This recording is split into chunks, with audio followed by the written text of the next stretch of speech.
Ok sportif, aujourd'hui je m'apprête à faire le 10 km de Paris et je ne vais pas le faire à bloc puisque je vais liévrer la première féminine. Mais bon, ça ne sera pas une promenade de santé puisque ça sera assurément sous les 33 minutes. Bienvenue dans notre univers, vous êtes au bon endroit pour apprendre, progresser, mais surtout vous dépasser.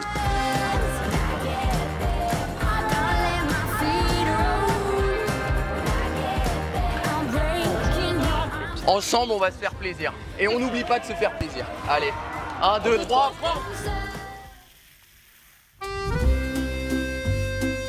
Ah là là, Paris, Paris, Paris. Je n'ai pas souvent l'occasion de courir dans la capitale, mais quand j'y vais, franchement, j'apprécie l'ambiance. Alors oui, il y a pas mal de monde, mais la vue contrebalance bien, avec notamment les nombreux monuments qui font de cette ville la plus belle ville d'Europe. Aujourd'hui, j'effectue ma veille de course, l'occasion de pouvoir repérer une petite partie du parcours que je foulerai demain, mais cette fois-ci, pas tout seul. Bonjour, je m'appelle Manon Trapp, j'ai 24 ans et je suis marathonienne. J'ai battu mon record à Séville et j'ai fait le temps de 2h23 38 secondes. Et là, je m'apprête à courir le 10 km d'Adidas. J'ai pas un objectif, on va dire, de performance chronométrique, mais plus, j'aimerais bien finir première et puis surtout prendre plaisir. Concernant le parcours, c'est un très beau parcours. Déjà, on commence au pied de la Tour Eiffel et puis on va dans les plus belles rues de la capitale et on finit par remonter les Champs-Élysées. Voilà, je sais pas si je pourrais vraiment regarder le paysage, mais en tout cas on passe par des super endroits. Vous l'avez compris, demain je ne courrai pas pour moi, mais je courrai pour les filles. L'idée c'est vraiment d'aller les emmener sur un bon tempo afin qu'elles puissent peut-être casser leur record personnel, je ne sais pas, mais quoi qu'il en soit, on est mis dans des bonnes conditions. Il y a vraiment un parcours qui est très joli avec de beaux monuments comme la Tour Eiffel et puis après Place de la Concorde et pour terminer sur l'Arc de Triomphe juste ici, derrière moi. Donc on verra bien, demain ça serait vraiment une belle course et j'ai vraiment hâte de voir ce que ça donne et peut-être l'année prochaine, pourquoi pas le faire cette fois-ci pour moi. On verra bien, mais tout de suite, cap sur les filles.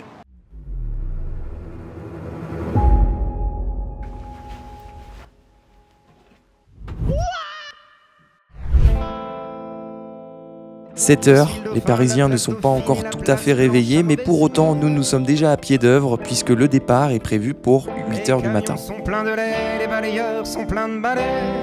Il est 5 heures, Paris. Sur cette course, j'aurai la chance d'être accompagnée par Baptiste. Donc c'est trop cool parce que c'est vrai que là, il annonce quand même beaucoup de vent. Et puis on n'est pas aussi à l'abri de se retrouver tout seul. La densité, c'est quand même important pour performer. Donc voilà, c'est un soutien et c'est trop cool. Donc à 7h, on est parti de l'hôtel. On a commencé à s'échauffer tous ensemble à 7h15. Et là, un premier kilomètre, on repère un peu le parcours très très descendant. On se dit que tout ça va falloir remonter, donc il va falloir justement être un peu stratégique quand même pendant la course et peut-être pas partir trop vite pour en garder un peu sous le pied sur la fin parce que le dernier kilo va être compliqué. Donc voilà, là on a fini l'échauffement tous ensemble, puis on commence à se mettre un peu dans notre bulle, à faire des lignes droites, des gammes. Et l'ambiance je trouve est quand même assez détente, enfin, il y a vraiment une bonne ambiance dans la team, on a tous envie de performer. Et puis les conditions sont plutôt bonnes, il fait pas trop chaud, pas trop froid, certes un peu de vent, mais en tout cas je me sens prête. Allez, ça y est, nous y sommes à 100 minutes du départ en fin de compte. Ils annoncent plus de 35 000 personnes. En fait, c'est pour vous dire, il y aura vraiment énormément de monde, mais ils font des départs. En fait, on commence là à 8 h, nous, les élites, et puis ça va jusqu'à 11h40. C'est pour vous dire le nombre de personnes. Pour gérer un flux de 35 000 personnes, en fin de compte, il y a besoin. Et donc, moi, je vais normalement tirer la première femme. On verra ce que ça donne. On a vu que c'est un parcours, il est très très vallonné. Mais bon, ça va aller. Et 8 h du mat, il fait pas trop chaud. Donc voilà, j'ai vraiment hâte. Ça va être chouette de courir ici dans la capitale. Ça va être ma première course sur Paris. Et on verra bien ce que ça donne. Et oui, vous verrez, le parcours est à couper le souffle. Et justement, nous sommes déjà sous les ordres du starter.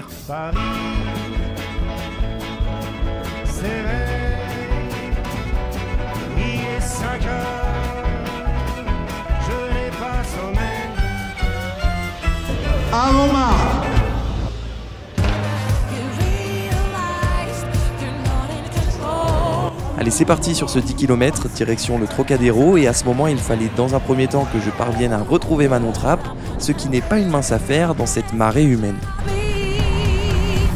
Le départ est lancé, je cherche un petit peu à trouver mon rythme sur lequel je me sens capable de tenir 10 km à peu près.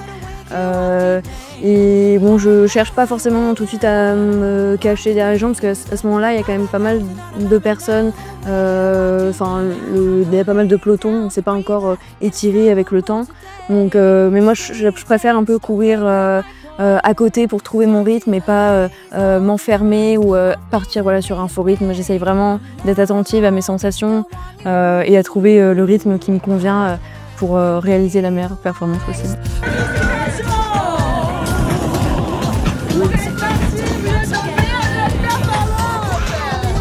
Donc le premier kilo, on est passé en 3 minutes 05, donc un peu rapide quoi, parce que je faisais plutôt 3,15 ou 3,12. Mais je me suis pas inquiétée parce que je me sentais bien et en fait moi je sais que les départs rapides ça m'impacte pas trop sur le reste de la course. Donc là ça me faisait un peu penser au départ de cross assez rapide, puis après on temporise et puis on trouve son rythme. Et voilà, moi ça me convenait bien. 19. Eh bien c'est tant mieux que cela lui convenait car franchement nous avons eu une belle descente mais désormais ça y est, c'est approximativement plat et nous parvenons à trouver un rythme sur lequel s'y tenir. On est passé par des tunnels et à ce moment-là il y avait une ambiance assez particulière mais porteuse avec beaucoup de musique, des faux radars qui nous disaient attention aux excès de vitesse. Et voilà, c'était sympa. Il y a des passages un peu techniques où on descendait puis après on remontait. Donc là en fait dans la descente j'étais plus en mode tu te relâches et puis après en montée plutôt en gestion de mon énergie et après sur le plat j'essaie de soit récupérer en fait de la petite côte, soit retrouver mon rythme de croisière. Et après à ce moment-là sur les cœurs on avait quand même la chance d'être dans un petit groupe et là je me mettais un peu dans la foulée des autres pour aussi m'économiser par rapport au vent et aussi au parcours assez exigeant. Les gars, attention ça glisse.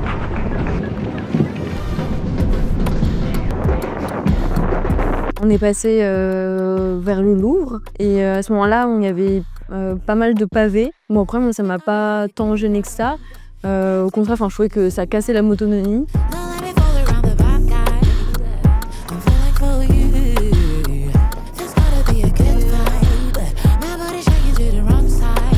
Donc après on est arrivé au 5e kilomètre et là je faisais un peu un check-up de comment je me sentais et franchement les sensations étaient très bonnes, donc je me sentais complètement capable de faire encore 5 km à cette allure.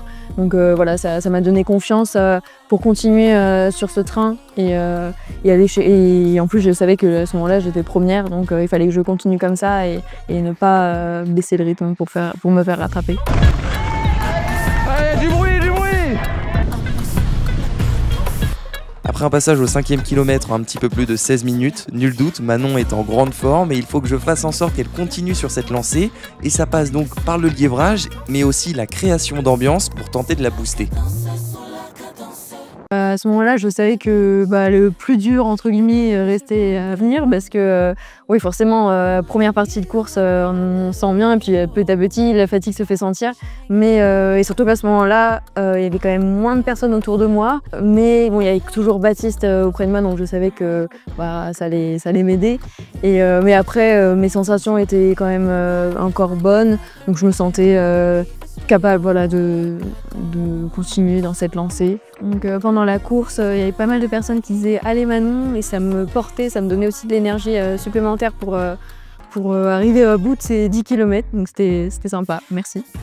Passage aux abords de l'église de la Madeleine, nous sommes au 7e kilomètre, c'est là où sur un 10 km ça commence vraiment à être dur, là où mentalement il faut qu'elle parvienne à s'accrocher pour non seulement garder sa pole position, mais également garder l'espoir de faire le sub 33 minutes. Je pense que j'avais quand même une bonne gestion de course parce que j'étais quand même très lucide aussi par rapport à quand je me calais derrière les gens. J'étais vraiment très vigilante à ce que je ne perde pas des secondes. Jusqu'à ce moment, Manon n'avait pas réellement eu besoin de moi, puisqu'il y avait un bon groupe d'athlètes, mais qui, vous allez le voir, ne va pas être assez rapide aux yeux de Manon. Et après, en fait, j'ai reconnu Julien qui est apparu comme ça. Et en fait, j'ai bien compris, il m'a dit qu'il partait sur 31 minutes. Au final, il s'était retrouvé, je crois, à vouloir me livrer. Donc, c'était super cool. J'avais maintenant 2 lièvres, surtout pour la fin de course qui devenait difficile. Avec 2 lièvres, des encouragements de plus en plus fréquents, Manon se retrouve dans de superbes conditions pour se transcender, aller chercher toujours plus de vent, ne pas relâcher ses efforts. Et c'est ce qu'elle parvient à faire puisqu'elle en remet une couche.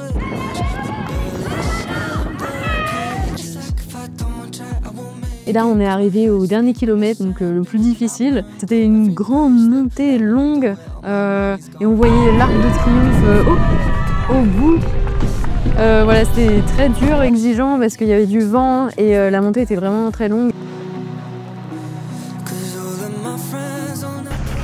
Profite, c'est fini. Ah ça oui, ce n'est vraiment pas une fin de course évidente, puisque certes c'est une magnifique avenue, ça, il n'y a pas de doute là-dessus, mais le problème, c'est plus le fait que c'est une route pavée, donc un revêtement vraiment pas très évident à appréhender, sans oublier que ça monte et qu'en plus il y a du vent de face. Et pour couronner le tout, cette avenue arrive vraiment à la fin de course, là où les corps sont affaiblis, mais Manon s'accroche et ne lâche rien.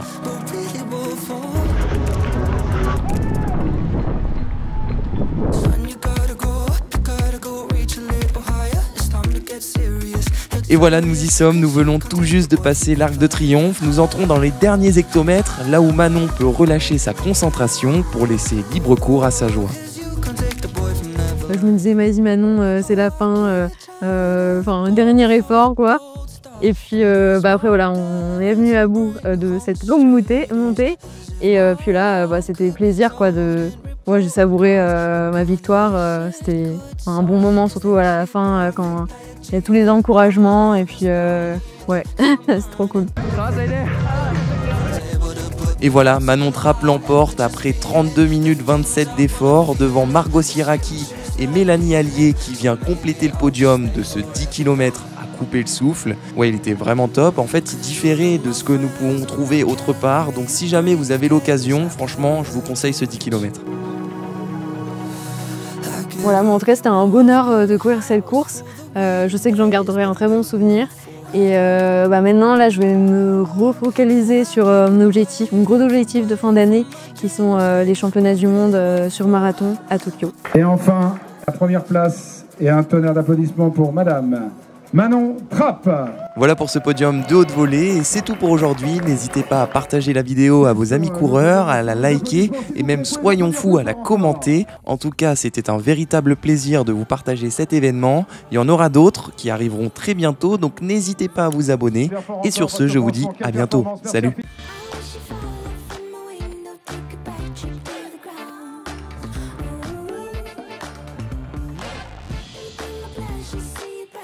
Just before